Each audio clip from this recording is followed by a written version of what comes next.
എൻ്റെ പേര് ലീമ കുഞ്ഞുമോൻ. ഞങ്ങൾ ബാംഗ്ലൂരിൽ നിന്ന് വരുന്നു. ആദ്യമായിട്ട് പരിശുദ്ധ മാതാവിന് നന്ദി പറയുകയാണ്. ഞാൻ 2019 ഡിസംബർ 26-നാണ് ഞാൻ ആദ്യമായിട്ട് ഇവിടെ ഉടമ്പടി എടുക്കുന്നത്. കാരണം എന്നാൽ എൻ്റെ ഭർത്താവിന് അതിന് 3 മാസം മുമ്പ് കാലിലൊരു മുട്ടുവേദന വരികയും ആൾ ഈ ഫാബ്രിക്കേഷൻ ജോലി ചെയ്യുകയാണ് ബാംഗ്ലൂർ. അപ്പോൾ ആൾക്ക് സ്റ്റെപ്പ് കയറി ഇറങ്ങാനും ബിൽഡിങ്ങിൽ കയറി ഇറങ്ങാനും ഭയങ്കര ബുദ്ധിമുട്ടായിരുന്നു. അപ്പോൾ ഞങ്ങൾ ഒത്തിരി അതിനു വേണ്ടി പ്രാർത്ഥിക്കും. ഞങ്ങൾ യൂട്യൂബിൽ കണ്ട് പ്രതീക്ഷിക്കുന്ന പ്രാർത്ഥന ഇവിടെ വരുന്നതിന് 3 മാസം മുമ്പ് തന്നെ ഞങ്ങൾ പ്രാർത്ഥന തുടങ്ങുകയും അതിൻ്റേതായി കുർബാനയ്ക്ക് പോകലും എല്ലാ കാര്യങ്ങളും ഞങ്ങൾ ചെയ്തിരുന്നു. അന്നേരം ഞങ്ങൾ 26-ന് ക്രിസ്മസിന് നാട്ടിൽ വരുമ്പോൾ ഇവിടെ വന്ന് ഉടമ്പടി എടുക്കാനും ആദ്യത്തെ ഉടമ്പടി നിയോഗം ഞങ്ങളുടെ ഇതായിരിക്കുമെന്ന് ഞങ്ങൾ ആദ്യമേ തന്നെ നിശ്ചയിച്ചിരുന്നു. ഞങ്ങൾ 23 വൈകിട്ട് ഞങ്ങൾ ഇവിടെ കേരളത്തിലേക്ക് വന്നു. അപ്പോൾ 24-ാം തീയതി കാലത്ത് ഞങ്ങൾ പള്ളിയിൽ പോയിട്ട് ഞങ്ങളെ കുർബാന കഴിഞ്ഞ് ഞാൻ ചേട്ടനെ വെയിറ്റ് ചെയ്ത് പുറത്ത് നിൽക്കുമ്പോൾ ചേട്ടൻ ഓടി ഇറങ്ങി സ്റ്റെപ്പ് ഇറങ്ങി വരുന്നു.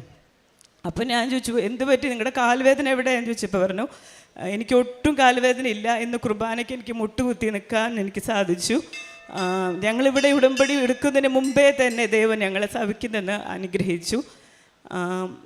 രണ്ടാമത്തെ ഞങ്ങളുടെ നിയോഗം ഉടമ്പടിയിലുണ്ടായിരുന്നത് ഞങ്ങൾക്കൊരു വീട് എന്നതായിരുന്നു. അപ്പോൾ ഒത്തിരി ബാംഗ്ലൂർ വാടകയ്ക്ക് കൊടുത്ത് ഞങ്ങൾ ഒത്തിരി കൊറോണ സമയത്തൊക്കെ ഒത്തിരി കഷ്ടപ്പെട്ടായിരുന്നു. അപ്പോൾ ദൈവം ഞങ്ങൾക്ക് ഒരു വീട് നൽകി ദൈവം ഞങ്ങളെ അനുഗ്രഹിച്ചു.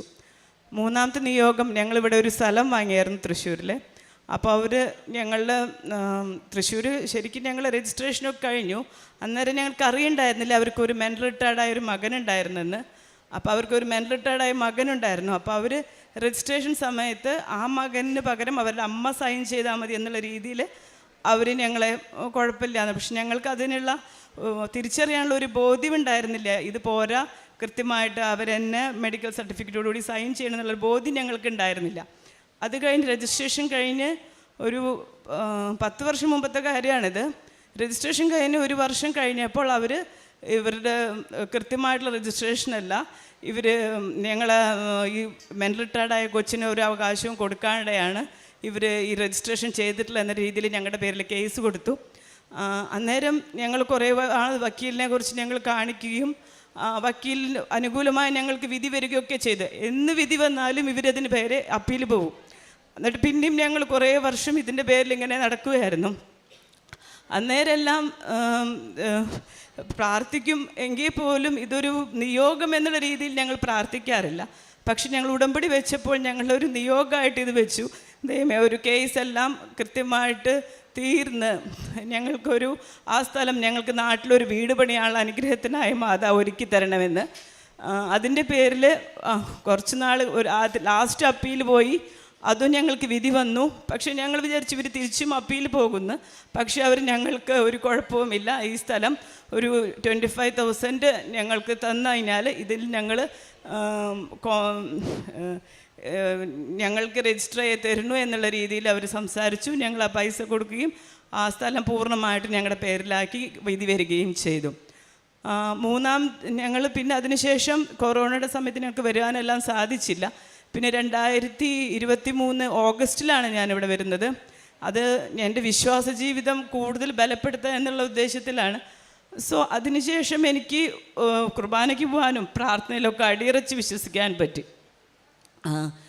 പിന്നെ 2024 ജനുവരിയിൽ ചേട്ടന് പെട്ടെന്നൊരു നടുവേദന വരികയും അപ്പോൾ ഡോക്ടർ പറഞ്ഞു ഇത് ഫുൾ ബെഡ് റെസ്റ്റ് എടുക്കണം, MRIയിൽ ഡിസ്ക് ബൾജ് ഉണ്ട്, ഇനി 2 വീലർ ഓടിക്കാൻ പാടില്ല, സ്റ്റെപ്പ് കയറാൻ പാടില്ല. പക്ഷെ ഞങ്ങളുടെ ജീവിതം അതിനെ ബന്ധപ്പെട്ട് നിൽക്കുന്നതുകൊണ്ട് ഇനി എന്ത് ചെയ്യുക എന്നുള്ളപ്പോൾ അപ്പോഴാണ് പിന്നെയും ഉടമ്പടി ഞാൻ പുതുക്കിയില്ലല്ലോ എന്നുള്ള ഒരു ചിന്ത വരികയും ഫെബ്രുവരി 20-ന് ഞാൻ തിരിച്ചു വരികയും ചെയ്തു. കൂട്ടത്തിൽ എൻ്റെ മകള് താഴെ 2 പെൺമക്കളാണ് എനിക്ക്. മൂത്തവള് പ്രീ ഡിഗ്രി കഴിഞ്ഞ് നെക്സ്റ്റ് ഡിഗ്രിക്ക് പോകാൻ അവൾക്കൊരു നല്ല കോളേജിൽ അഡ്മിഷനും പിന്നെ അവൾ നല്ലൊരു വിശ്വാസ ജീവിതത്തിലേക്ക് വരണമെന്ന് എനിക്ക് ഭയങ്കര ആഗ്രഹം ഉണ്ടായിരുന്നു. രണ്ടാമത്തവള് 10th അവൾ പഠിക്കാൻ ഇത്തിരി മടിയൊക്കെയുള്ള കൂട്ടത്തിലാണ്. അപ്പോൾ ഞങ്ങൾക്ക് 2 പേർക്കും ഭയങ്കര പേടിയായിരുന്നു, ദൈവമേ മാർക്കില്ലെങ്കിൽ നെക്സ്റ്റ് എന്ത് ചെയ്യും. പക്ഷെ അത് മുഴുവൻ ഞാൻ ഉടമ്പടി വയ്ക്കുകയും ചെയ്തായിരുന്നു. ഞാൻ എൻ്റെ മൂത്ത മകളെയും കൊണ്ടാണ് ഞാൻ ഉടമ്പടി പുതുക്കാൻ വന്നത്. അവൾക്ക് 18 വയസ്സായപ്പോൾ അവളെ കൊണ്ട് ഉടമ്പടി എടുപ്പിക്കുകയും ചെയ്യായിരുന്നു. ഞങ്ങളിത് ഇവിടെ ഇതിൻ്റെ താഴെ നിന്ന് ഞാനും എൻ്റെ മൂത്തവളിരുന്ന് കൊന്ത ചൊല്ലിയായിരുന്നു. അപ്പോൾ മാതാവിൻ്റെ ഒരു സുഗന്ധം ഞങ്ങൾക്ക് 2 പേർക്കും വരികയും അവൾക്ക് പൂർണ്ണമായിട്ട് ആ മാതാവിൽ അവൾ വിശ്വസിക്കുകയും ചെയ്തു. റിസൾട്ട് വന്നപ്പോൾ മൂത്തവൾ നല്ല ഫസ്റ്റ് ക്ലാസ്സോടുകൂടി രണ്ടാമത്തവൾ ഫസ്റ്റ് ക്ലാസ്സോടുകൂടി മാർക്ക് പാസ്സാവുകയും മൂത്തവൾക്ക് നല്ല കോളേജിൽ അഡ്മിഷൻ കിട്ടുകയും ചെയ്തു. ഇത്രയെല്ലാം അനുഗ്രഹങ്ങൾ തന്നെ അമ്മ മാതാവിന് ഒത്തിരി നന്ദി പറയുന്നു. ആത്മീയ ജീവിതത്തിൽ പറഞ്ഞാൽ 2019 തുടങ്ങിയിട്ട് ഹസ്ബൻഡിന് അത്ര വിശ്വാസമൊന്നും ഉണ്ടായിരുന്നില്ല. ദിവസം കുടുംബ പ്രാർത്ഥന ഉണ്ടാവുന്നില്ല. പക്ഷേ അതിനുശേഷം 2009 എന്നേക്കാളും അധികമായി കുർബാനയ്ക്ക് പോകാൻ ഒരു ദിവസം പോലും 2019 കൊറോണ സമയത്ത് അച്ഛന്മാർ കുർബാന ചെല്ലുമ്പോൾ ഞങ്ങൾ 2 പേരും ഞങ്ങൾ തന്നെ കുർബാന ചെല്ലണതിൽ ഒരിക്കൽ പോലും മുടങ്ങാനുള്ള അവസ്ഥ ഉണ്ടാവില്ല.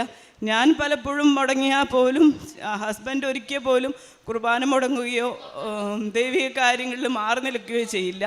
കാരുണ്യപ്രവൃത്തികളെന്ന് പറഞ്ഞു കഴിഞ്ഞാൽ ഞങ്ങളവിടെ ഒരു 8 കുട്ടികൾക്കൊരു ഓർഫനേജ് നടത്തുന്നുണ്ട്. ദൈവം സഹായിച്ച് അതിൻ്റെ ഒരുവിധ എല്ലാ കാര്യങ്ങളും പ്രൊവിഷനായാലും ബാക്കി മെയിൻ്റനൻസ് അങ്ങനത്തെ കാര്യങ്ങളെല്ലാം ഞങ്ങളെ കൊണ്ട് ചെയ്യാൻ സാധിക്കുന്നുണ്ട്. പിന്നെ ശനിയാഴ്ച ദിവസങ്ങളിൽ ഞാൻ ഭക്ഷണം ഉണ്ടാക്കുകയും എൻ്റെ മക്കൾ തെരുവിലുള്ള ആൾക്കാരെ കൊണ്ടുപോയി ഭക്ഷണം കൊടുക്കുകയും പിന്നെ ഞങ്ങളെക്കൊണ്ട് പറ്റാവുന്ന രീതിയിൽ ഒരുവിധം എല്ലാവരെയും സഹായിക്കാനായിട്ട് ഞങ്ങൾ ശ്രമിക്കാറുണ്ട്.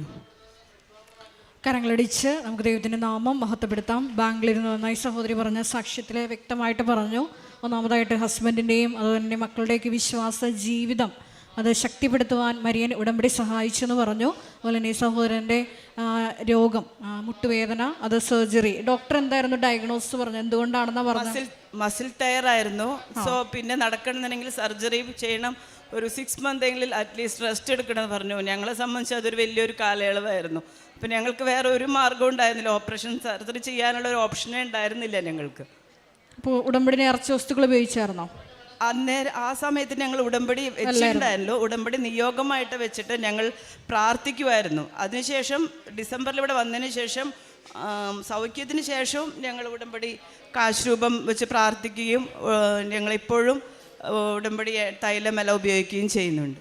അതുപോലെ തന്നെ 10 വർഷമായിട്ട് ഒരു സ്ഥലം വാങ്ങിച്ചത് സംബന്ധിച്ചുണ്ടായിരുന്ന കേസ്, അത് മരിയൻ ഉടമ്പടിയിൽ നിയോഗം സമർപ്പിച്ചതിന് ഫലമായിട്ട് നീതി നടത്തി കിട്ടിയെന്നാണ് സാക്ഷ്യത്തിൽ വ്യക്തമായിട്ട് പറഞ്ഞത്. മരിയൻ ഉടമ്പടിയിൽ നമ്മൾ ഓരോ വിഷയങ്ങൾ സമർപ്പിക്കുമ്പോൾ പുറപ്പാട് 14 തിരുവചനം അനുസരിച്ചുകൊണ്ട് നിങ്ങൾ ശാന്തരായിരുന്നാൽ മതി, കർത്താവ് തന്നെയാണ് നിങ്ങൾക്ക് വേണ്ടി നീതിയും ന്യായവും നടത്തി തരുന്നത്, യുദ്ധം ചെയ്ത് നീതി നടത്തുക. അതിൻ്റെ ഒരു സാക്ഷ്യമാണ് കുടുംബം പങ്കുവച്ചത്.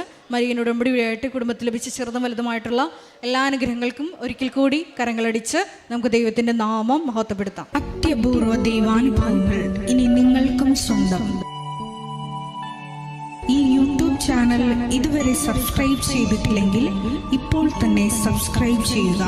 ഈ വീഡിയോ ഇപ്പോൾ തന്നെ നിങ്ങളുടെ സുഹൃത്തുക്കൾക്ക് ഷെയർ ചെയ്തുകൊണ്ട് കർത്താവിൻ്റെ പ്രേക്ഷിതരാകുക.